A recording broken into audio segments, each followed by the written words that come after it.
I got a certified letter about $15,000 in city fines for my short-term rental. I don't own a rental. Then a neighbor DM'd me a Nextdoor thread, and my husband's truck was in the photos. I'm 29F, he's 32 waiter. We live in Austin near Brentwood. Bungalow. Big pecan out front, Mopac hum if you listen at night. I do communications for a food bank. He's a project manager for a small GC who thinks blueprints are love letters.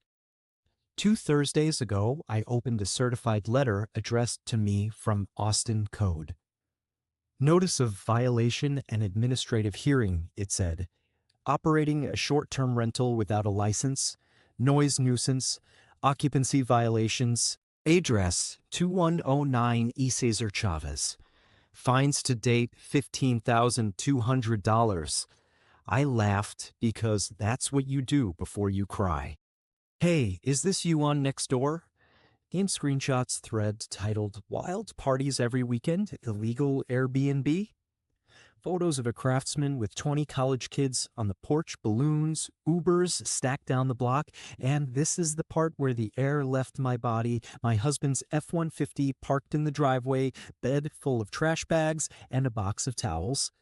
The caption, host's truck, shows up every Sunday morning. I texted him, Mason, we need to talk. On a walkthrough, he replied, what's up? I sent the screenshot. 3 dots. Then, call you in 15. I called him immediately. He answered, breathless like he jogged to the other room to compose himself. Okay, he said. Don't freak. Oh, excellent, I said. Always the opener I want when the city of Austin is telling me I own a frat house. It's a side thing, he said. I took on a property management gig, STRs. It's temporary. Using my name? I asked. On a house I've never seen? He exhaled through his nose. Technically, it's a master lease, he said. We rent from a guy who's out of state, then sublease as a furnished rental. Arbitrage, it's a thing. The letters in my hand said owner, S. Marino, which is my name. The utility bills in the screenshots had my name blurred and the address visible. I felt sick. You used my SSN, I said. .com. I hear my calm voice when I'm about to leave the room where someone explodes. That's a soft pull, he said, like that meant anything. You weren't going to pass. My credit was dinged. Your score is clean. I was going to tell you. I wanted to show you profits first. How many units? I asked. Just 1, he said, too fast. 2. I said, come home, and hung up. Small Austin sentence. I walked to HEB for milk I didn't need because it was 85 degrees in April and I needed the aisles to cool down, the kind of mad that makes you buy scissors you already own. He came home with Whataburger like he could stack patties on the problem. He had a folder. Men bring folders when they think they're going to soothe you with math. Spreadsheets, ADR, occupancy, cleaning costs, profit. In the margins, Zilker during ACL, bump rates, graduation weekend, 3-night min. I flipped to the last page. City notices, warning, then citation, then another, then the letter I was holding. We weren't that loud, he said defensive. It's East Side. People do stuff. You broke the law, I said. Twice. Operating without a license. An identity theft. It's not like I took out a mortgage, he said, like that was the bar. I used your ID to verify the Airbnb host profile because mine had a hold. I did the lease because my credit had that stupid medical thing from 2019. It's just paper moves. It's my name, I said. Do you hear me? If the landlord sues, it's me on the complaint. If the city liens, it's me. If a kid falls off the porch because your cleaners had a margarita at noon, it's me. He put his head in his hands. I wanted to get ahead, he said. You hate your job. We talk about kids and money and how you're the only one with the retirement account. I thought, here's a way to get out.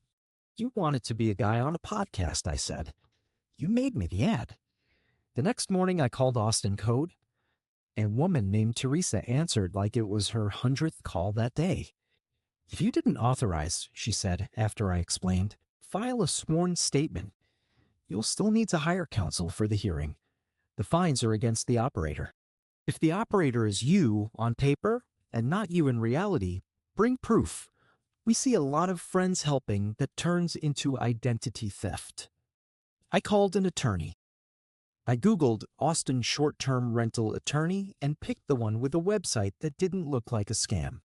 He was 40, had a kid's art pinned up behind him on Zoom, and used words like out of compliance STR without making me feel like garbage.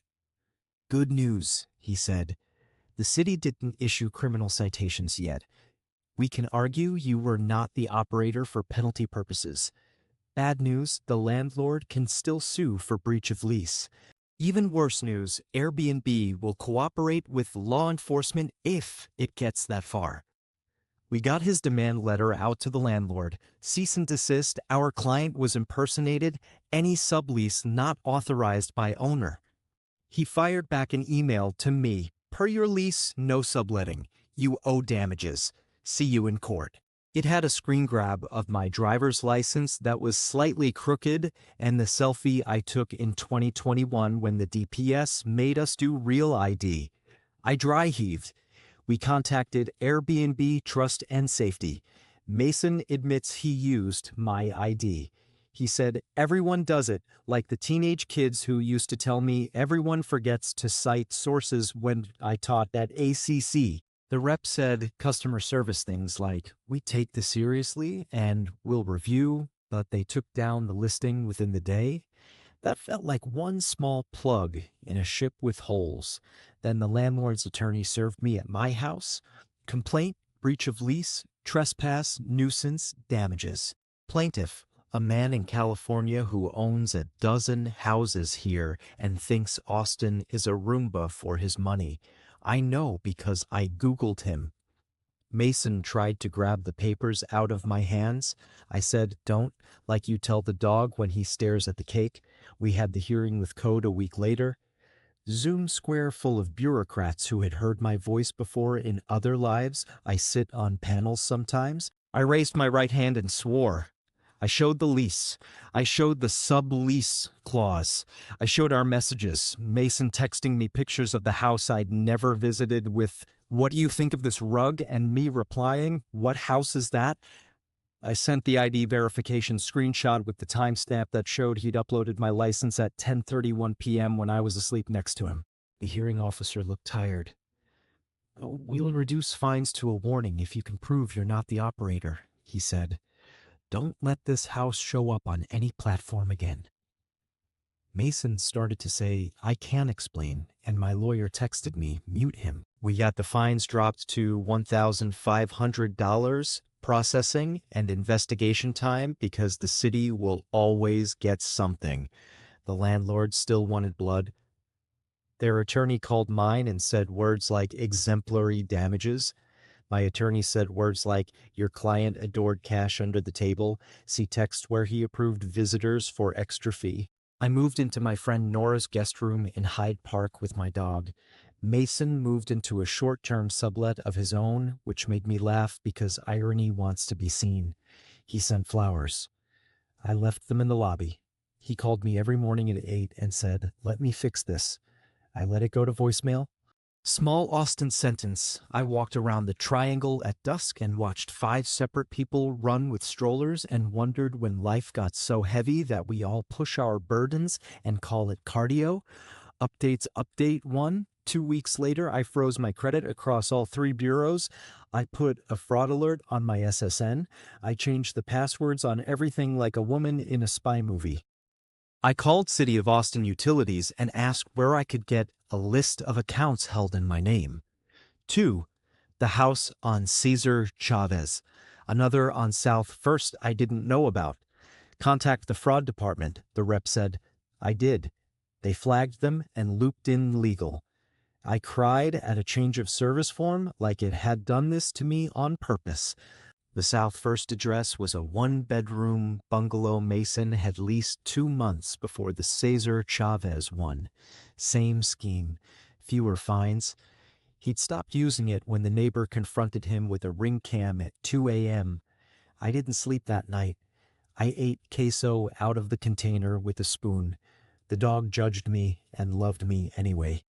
I met with a criminal defense attorney, not for me, but to understand how much jail my husband wanted to flirt with. Texas Penal Code 3251, she said, fraudulent use or possession of identifying information. Pure financials in your name? You can file a case. The DA will decide whether to prosecute. Since there's civil stuff, they might let it ride. You have leverage in divorce if you go that way. She said if, like she believed in people more than I did, Mason found remorse. That's what he called it in an email titled Amends. He listed the money that went in and out. $35,000 gross in 6 months, $19,000 to cleaners, restocking, fixing a door someone kicked, $5,000 to the landlord under the table, $9,000 left. He transferred it to my account with the subject restitution. $9,000 felt like someone handed me a hose during a fire and said, "Here." My attorney said, "Keep it. It's a start." Update 2, 6 weeks later, the landlord's case moved. Discovery. My texts, his texts, my emails, the lease, all of it. We settled in mediation. He wanted $40,000. We landed at $18,000, and the lawyer explained how if this went to trial, he might get more, and I explained how he'd get an article in the Statesman about a landlord who looked the other way. He took the $18,000. The $9,000 Mason sent me went straight out. We split the rest as part of a separation agreement. Mason is responsible for $9,000 to me over 18 months to cover his half. If he doesn't pay, the agreement says I can garnish his next bonus. He signed. He looked small. I felt small and angry and safe. The South First landlord never called. We closed that utility account and hoped their quiet meant they didn't want to acknowledge they rented to a corporation with no license to sublet under an LLC registered to a P.O. box in Round Rock. The fraud rep at COA sent me an email with the phrase "account purged" in it. I printed it and put it on the fridge like it was a report card. I told my mom. She brought over kolaches and said nothing for 10 minutes and then said, "Get your own checking. Put your name on the dog's vet account. Take your baseball hat out of his car." Moms know what ends look like. I filed for legal separation. My attorney did the rest. Mason got served at a job site and texted me a picture of the papers like I hadn't started the engine. He wrote, "This is really happening, like we weren't already living in it." Small Texas sentence. I ate breakfast tacos from Veracruz in the parking lot under a live oak, and for 4 minutes I only thought about egg, salsa, and the sound of someone 2 spaces over singing Shania Twain at 8 a.m. Update 3, 3 months later, counseling time. Me and a nice woman in Clarksville who had a bowl of fidgets and a box of tissues I used like I wanted to see the bottom. You can love someone and tell the truth about what they did, she said. Identity theft isn't spicy entrepreneurship. It's a crime. Mason got his own therapist. He sent me a screenshot of a worksheet titled "Making Amends Without Demanding Forgiveness." He is good at homework when he's scared. It makes me exhausted to plan life around his fear. The city sent me a closing letter. Upon receipt of documentation and testimony, we consider the violations abated. Please be advised any future operations will be subject to penalties. It was bureaucrat for "We see you. Don't do this again." I taped it inside a folder next to my passport. My name took up space on paper where I put it. I started sleeping. Not through the night, but asleep enough to dream. I dreamed of my grandma's kitchen in McAllen and the smell of tortillas on a comal.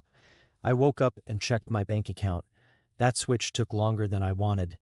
Update 4 months later, we had one of those parking lot conversations that happen because you don't want it to dirty anyone's living room. Outside radio coffee because, of course, He said, I thought we were a team. I said, a team gets consent. He swallowed. I wanted to hand you a life you didn't have to triage, he said. I imagined showing you numbers and you smiling like America in a commercial. I would have smiled if you asked, I said. You don't get to film a commercial in my house without telling me. We divided the rest. Who gets the plant he never watered? Who gets the Yeti he never used? Me? Who gets the camping gear? Him. Who gets to bring up the dog's dental wants? Me. I care about plaque.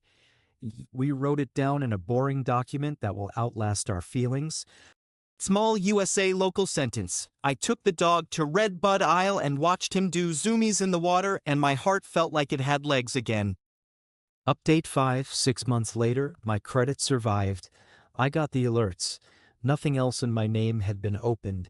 Airbnb sent me a "We take your safety seriously" email that felt like a Hallmark card for identity theft. The landlord toned down their Yelp review of me because my attorney said defamation is a hobby you can't afford. I moved to my own one-bedroom off Burnett with a carport that floods when it rains and a neighbor who plays Stevie Ray Vaughan on Sundays. I hung a plant. I put my books on a shelf. I bought a stupidly expensive candle. I took a bath. I felt like a person. Mason sent me the first $500 of the payment plan. He included a note for the part where I used your ID. I didn't reply. You can put money in a hole you made, and it's still a hole. It can also be filled. Both can be true, and I can still not want to stand in it. Update 6, 9 months later, I dated. 2 guys from Hinge. One who bragged about door dashing before the IPO like it was a soldier's tale. One who asked me what my credit score was on the second date. I drank a small beer and left both politely. He maps trees and floodplains, and when you say code enforcement, his eyes don't glaze. He knows Teresa. He brings me Lithuanian pastries because his grandma thinks I'm too skinny. He says, "What do you want?" like he expects an answer. We are slow. It's good. Mason texted me that he'd gotten a promotion and could pay me off faster. He asked if he could keep the dog on Saturdays sometimes. I said yes because the dog loves him and I am not mean for sport. Small Austin sentence. I went to Barton Springs at 7 a.m., jumped in and let the cold get into my bones until I felt new, and then I sat in the sun by the fence like all the other women who know the city belongs to us at that hour. Update 7, 1 year later, divorce final. We stood in front of a judge who had a giant plant on his desk, and he stamped a paper, and that was that. It was weirdly boring. We hugged in the hallway because we're from polite families. He cried. I didn't.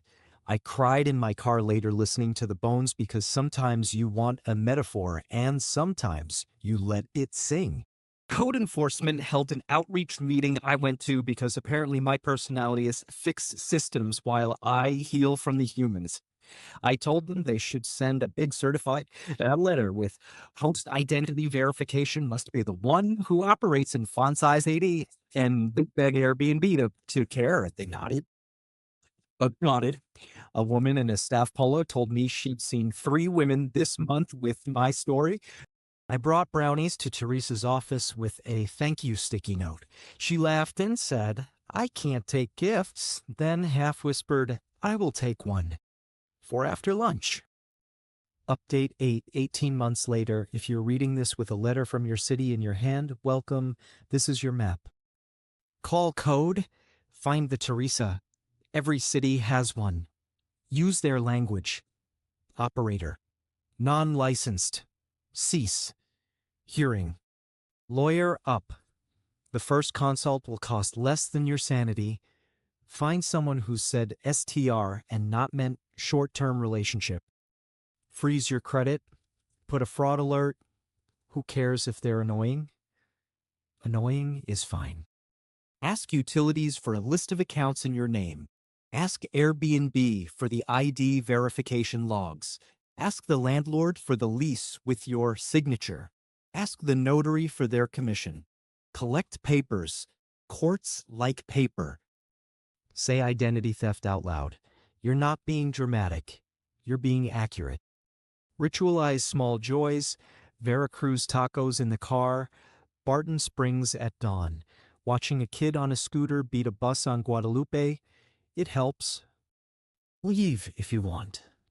Stay if it makes sense. But write a separation agreement that assumes you might not be generous forever. Make him sign it when he is scared. He will become less scared, and you will be glad something exists that is not his promise. It will stop being your whole brain one day. It will become a thing you tell a friend when she says you won't believe, and you will say, I might, and then you'll laugh and drink Topo Chico and watch the bats. Small USA local sentence. I stood on the Pfluger pedestrian bridge at sunset with a lukewarm coffee, watched the rowers cut across Ladybird Lake, and for a whole song I didn't think about leases or fines or host dashboards, just the wind and the way this town looks soft when it wants to.